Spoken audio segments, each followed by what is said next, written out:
Hello, my name is David and I'm the owner and artist-in-chief at DHR Digital Art. In this video, I want to explain briefly how we create your 100% hand-painted portrait. Thank you very much for committing a few minutes of your valuable time to understanding how we do what we do. It's something I really appreciate. Thank you very much indeed. Every portrait starts with a photo, and in nearly every case that photo is provided by you, the customer. We take your favourite photograph and over the course of usually between 6 to 8 hours creative work, we turn it into a digital oil painting. And this montage you can see on the screen now is an example of the sort of starting points that we've used in some of our portraits. This is an example using a dog called Benji, which just shows briefly a sequence of morphing from an initial picture through to the final portrait.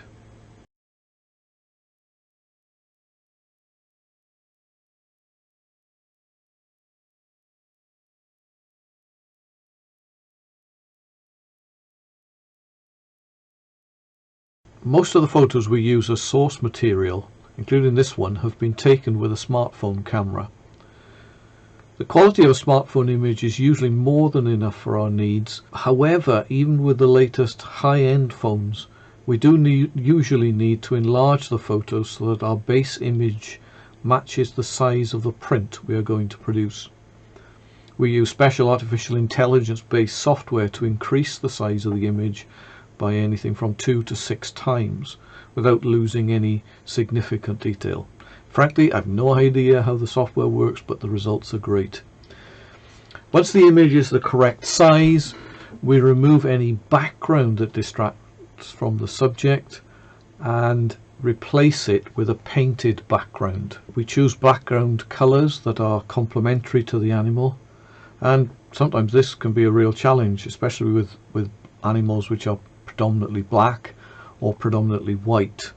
But we have techniques for bringing out the undertones in an animal's fur and using those in the background.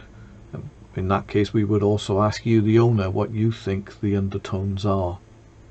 So here's Benji with the background removed, ready for painting in the settee that he's leaning on. This was a favourite pose of his. So once we've painted the background, we can then add in the settee, and we've now got the basis for painting Benji himself.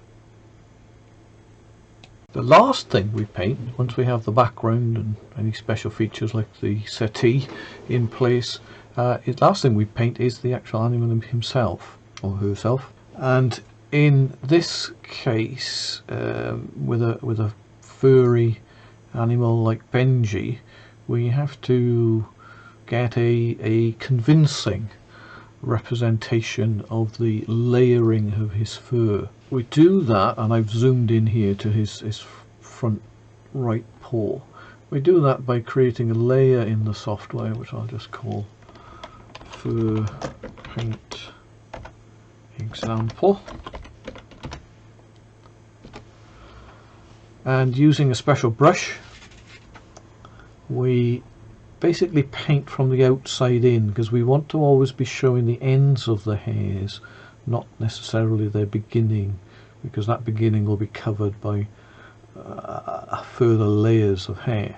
So if I start here,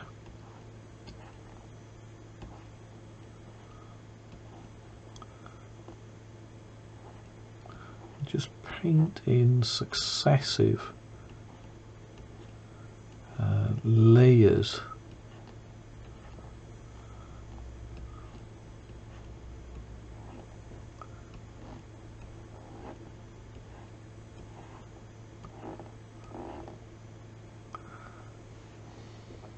Come up here now, maybe not, let's do this one next.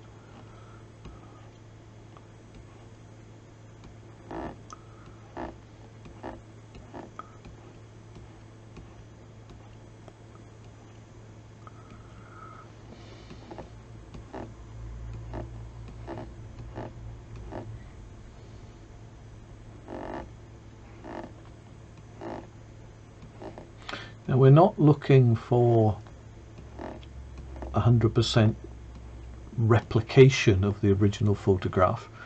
This is art rather than photography, so we are aiming more for a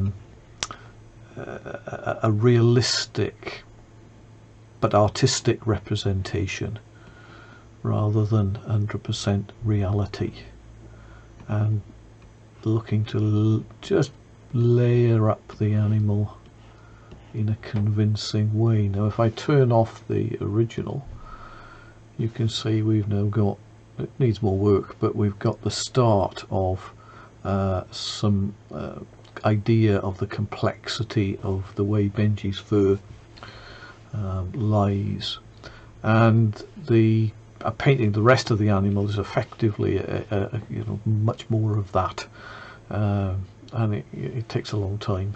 It takes a long time. If I turn on the actual painting of the main body that I did for this animal, you can see here that with a lot more work I've got something which looks realistic without necessarily being a reproduction of the original photograph. Okay, once we've painted the rest of the body, the fur, the other things that need doing are the collar, if there is one. There is in this case, of course.